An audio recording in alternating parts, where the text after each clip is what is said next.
Nesta altura, fala aos jornalistas, vamos ouvir. Afetado pelas cheias e pelo mau tempo das últimas semanas. Quisemos ver como é que estavam as instalações, falar da carência de profissionais e do encerramento de serviços, ou seja, da necessidade que houve de encerrar serviços, ao contrário do que tinha sido prometido pelo Primeiro-Ministro e pelo Ministro da Saúde. E hoje quisemos fazer de viva voz, perguntar a estes homens e mulheres como é que estão a conseguir lidar com o encerramento de serviços, particularmente conversámos na área da obstetrícia, com o plano que existe para os próximos meses de encerramentos alternados, também de alguns serviços, e como é que vai ser feito para funcionar. De facto é incrível, isto todos os partidos o têm feito, mas nós não nos cansamos de o dizer também, é impressionante a resistência, a resiliência, a capacidade de trabalho que estes homens e estas mulheres têm, mesmo às vezes com más condições ou com condições que não são as que eles gostariam, de dar o seu melhor e de continuar a trabalhar. É evidente que o plano que o diretor do Serviço Nacional de Saúde apresentou tem falhas e é hoje evidente que o que disse o Sr. Ministro da Saúde ontem não corresponde à realidade. Só fazer-lhe uma pergunta, porque estamos em direto. Houve uma demissão aparentemente não voluntária da Secretária de Estado do Tesouro. O Chega tinha pedido explicações, queria ver os ministros, queria saber se mantém essa intenção e se está satisfeito com o que se sabe até agora. Sim, nós mantemos essa intenção. Eu soube ontem, ao final da noite, de que tinha sido demitida, aparentemente, a senhora Secretária de Estado do Tesouro. Nós vamos manter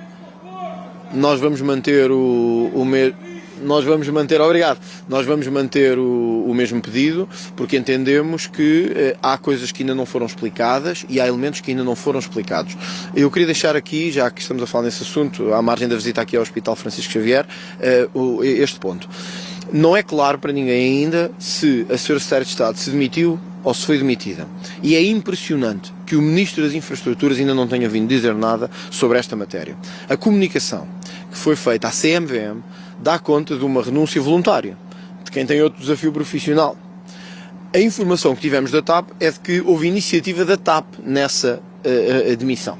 E, portanto, foi uma demissão ou uma renúncia. Isto tem que ser explicado, senão não conseguimos perceber este valor de indemnização. O segundo aspecto que eu queria sublinhar sobre isto e que me parece importante, talvez seja um assunto um pouco mais técnico para as pessoas que estão em casa, mas eu acho que quem tem a mesma linguagem que nós vai perceber. Quando nós temos uma gestora pública, uma administradora de uma empresa pública, que ou é afastada ou se afasta, independentemente agora do cenário, mas que um tempo depois vai para outra empresa pública, o que a lei determina, em geral, a menos que haja alguma norma específica que eu desconheça, em geral, é que até esse valor de indemnização é reduzido e há lugar à devolução dessa indemnização. Ora, o que sabemos da Secretária de Estado, Alexandra Reis, é que saiu da TAP e foi para a NAV, que é uma empresa integralmente pública. E, portanto, porquê é que não devolveu a indemnização ou porquê é que teve direito a essa indemnização? Juridicamente não nos parece fazer muito sentido. Terceiro aspecto igualmente importante e que nós temos chamado a atenção. Se não tinha competência para ser administradora da TAP, como é que tem competência para ser Secretária de Estado? E este é um aspecto que é político e era preciso ser esclarecido. Quarto aspecto. Houve ou não na TAP nos últimos anos, é preciso dizer que a TAP é neste momento considerada uma empresa pública com dificuldades. É assim, aliás, que ela é classificada juridicamente. Como é que uma empresa pública com dificuldades paga estes valores de indemnização? Mas o que o Chega vai querer continuar a saber, e estamos dispostos a lançar todos os instrumentos parlamentares que sejam necessários, inclusive uma comissão de inquérito, é saber se houve ou não pagamento a outras indemnizações deste tipo a outros administradores, porque a TAP não tem sido clara nisso, e a que administradores é que foi pago esse valor. Qual é o papel que teve a mulher de Fernando Medina neste processo? Porque isto não tem a ver com ser mulher do Ministro. É que a Secretária de Estado trabalha hoje com o Ministro. E, portanto, isto é uma suspeita objetiva. Não se trata de estar a querer lançar por ser mulher de A ou marido de B. É porque trabalha com o atual Ministro das Finanças, cuja mulher fez este contrato aparentemente de acordo de saída da TAP. E, portanto, isto é grave e tem que ser esclarecido. Finalmente, eu acho que a demissão dos ministros é um assunto que cabe a António Costa. Mas o que nós assistimos aqui é que o Dr. Miguel Alves, por causa de 400 mil euros, teve que sair. Que a Dra. Alexandra Reis, por causa de 500 mil euros, teve que sair. E, aparentemente, os ministros que são até quem mais tem estado envolto em casos que lesam o Estado, como é o caso de João Cravinho, com as obras do Hospital Militar de Belém. E Pedro Nuno Santos mantém-se intocáveis. Eu queria deixar este exemplo aqui claro. Pedro Nuno Santos, quando houve o caso dos bónus, não eram indemnizações, pagos à TAP, disse que era um escândalo e que não se compreendia como é que uma empresa que está a receber dinheiro público paga este tipo de bónus. Tudo certo, e nós estamos de acordo. Então como é que agora ainda não veio dizer que acha igualmente um escândalo este tipo de indemnizações, que são maiores do que os bónus, ou pelo menos são de valores igualmente pornográficos? E portanto, das duas uma, ou Pedro Nuno Santos perdeu o chão e perdeu a moral e a coerência, ou eu acho que ele, em consciência, honestamente, tem poucas condições políticas de se manter nesta situação. Mesmo que tente agora dizer que não sabia de nada, quer dizer, ninguém compreende isso. Eu não compreendo. E o Chega não compreende como é que Pedro Nuno Santos se mantém como ministro nestas circunstâncias e como é que esta administração da TAP, que é quem gerou esta atrapalhada toda, se mantém e tem condições para continuar. Eu, como digo, a avaliação se Pedro Nuno Santos tem ou não condições para continuar é do próprio António Costa, Primeiro-Ministro. É plausível que Pedro Nuno Santos e o Ministro das Finanças não tivessem qualquer conhecimento sobre toda esta situação? Acho impossível, como 90% dos portugueses acho impossível.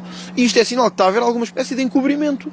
E é esse encobrimento que temos que perceber o que é. Porque é que estamos a encobrir esta situação? A TAP com atrapalhada atrás de atrapalhada, que o acordo era secreto, que houve uma renúncia, agora já não foi uma renúncia, foi a iniciativa da TAP, porque obviamente qualquer pessoa percebeu que se fosse uma renúncia não havia lugar a este tipo de indenização. E portanto estamos perante um encobrimento. Quem é que estamos a encobrir? Não sabemos. Mas sabemos quem é que está a encobrir. É o Ministro das Finanças e é o Ministro das Infraestruturas, retirando eu para já António Costa disto, porque não temos elementos que nos façam essa ligação. Agora, sair do governo? eu, como digo, esta é uma avaliação que o Primeiro-Ministro tem que fazer. O que eu quero deixar objetivamente é que compreendo mal que Pedro Nuno Santos tenha saído do terreiro imediatamente e com razão para dizer que estes bónus eram vergonhosos e não tinham lugar, e agora, sendo ele o Ministro da Tutela, estas indenizações já podem ter lugar, ainda por cima de alguém que saiu, que foi para outra empresa ganhar um valor igualmente, um salário que junto ao nosso todos que estamos aqui, e ainda depois vai para o Secretário de Estado do Tesouro.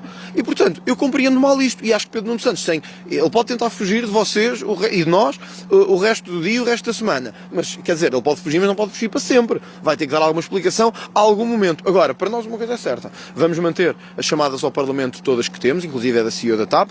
Na nossa perspectiva, a administração da TAP não tem nenhumas condições de continuar em funções. Depois disto, mentiu ao regulador, e isto é grave, o Ministério Público devia ver se nós estamos perante crimes de falsas declarações ou de manipulação de mercado, mentiu ao regulador, mentiu ao país, porque o país tinha aquela informação, e depois tentou corrigir a mão. Esta administração da TAP não tem condições para continuar. Pedro Nuno Santos, politicamente, está muito fragilizado. Agora, se António Costa entende que ele tem condições para continuar, quer dizer, eu acho que já houve a atrapalhada do aeroporto, agora a atrapalhada da TAP. Pedro Nuno Santos começa a ser um ministro sem qualquer autoridade política e isso vai ter consequências nos dossiês que estão em causa neste caso. Pedro Nuno Santos devia tirar a confiança política à CEO da TAP. Na nossa perspectiva, quer a CEO, quer a administração da TAP não têm quaisquer condições para continuar. Isto não quer dizer que as investigações têm que ser feitas, devam continuar a ser feitas, nomeadamente, e volto a repetir, quem recebeu indenizações, de que valor nos últimos anos. Se fosse uma empresa puramente privada, nós não tínhamos nada a ver com isso. Estamos a falar de empresas que têm o nosso dinheiro e que temos feito um esforço nos últimos anos para pagar e para sustentar. Então andamos a pagar indenizações de €500 mil, que na verdade vão sair a 725 mil euros por causa da tributação autónoma. Quer dizer, isto é um valor escandaloso, não é? Sendo esta a 8ª remodelação do Governo, a 8ª demissão, este ritmo de remodelações também não fragiliza o Governo? Isso é evidente, não é? É um mau presságio para o Governo, é um Governo que começa a perder a autoridade política, é um Governo que começa a perder o norte. Neste momento a única coisa que ainda segura o Governo chama-se António Costa, porque tudo o resto está em acelerado processo de desagregação, o que ao fim de um ano de eleições é algo pelo menos estranho. Este caso mostra bem como um encobrimento feito com várias e em vários níveis da governação, nos ministérios, nas secretarias de Estado e nas empresas públicas, pode ter uma teia enraizada de favores políticos por detrás. E nós não vamos desistir enquanto isto não esteja clarificado, porque esta situação, mesmo juridicamente falando, não é normal. Eu não sou o primeiro a pronunciar-me sobre isto, hoje ao longo do dia várias pessoas têm escrito sobre isto, mas até como jurista eu tenho a certeza que não há neste país seriamente a analisar esta situação que consiga justificar aquilo que aconteceu. E portanto estamos perante um encobrimento. E digo com estas palavras, isto é um encobrimento, não sei a de quem, mas é isso que temos que descobrir. A quem é que estamos a encobrir e quem é que estamos a proteger. Será só o Secretário de Estado? é que tê-la deixado cair desta forma mostra que talvez a Secretária de Estado seja apenas a ponta do iceberg. E então temos que ver quem é que está no iceberg e quem é que estamos a proteger. E volto a dizer, se Pedro Nuno Santos não falar até ao dia de hoje, ao final do dia de hoje, sobre esta situação, mostra que perdeu toda a autoridade política em Portugal. E já ninguém lhe pode reconhecer mais essa autoridade. Tá? E não espera mesmo Fernando Medina? É como eu digo, repare, Fernando Medina já devia ter explicado, o que fez foi demitir a Secretária de Estado. E essa era uma ação positiva. Era importante demitir a Secretária de Estado, uma vez que ela não queria sair. Era importante demitir a Secretária de Estado. Fernando Medina já fez alguma coisa. Pedro Nuno Santos ainda não fez absolutamente nada. Os dois devem explicações ao país. Fernando Medina, porque é que alguém que não tinha competência para ser administrador da TAP tem competência para ser Secretário de Estado do Tesouro. Porque, vamos lá ver, sobre a mulher de Fernando Medina é a mulher que tem que falar, não é ele que tem que falar por ela. Isso é evidente. Agora, acho que Fernando Medina tem que dar explicações de todo o processo que levou à contratação de Alexandra Reis. Pedro Nuno Santos tem que explicar como é que estes valores são pagos na TAP quando é ele o ministro que tutela a TAP. E não venha com histórias que não sabia o que é que estava a acontecer.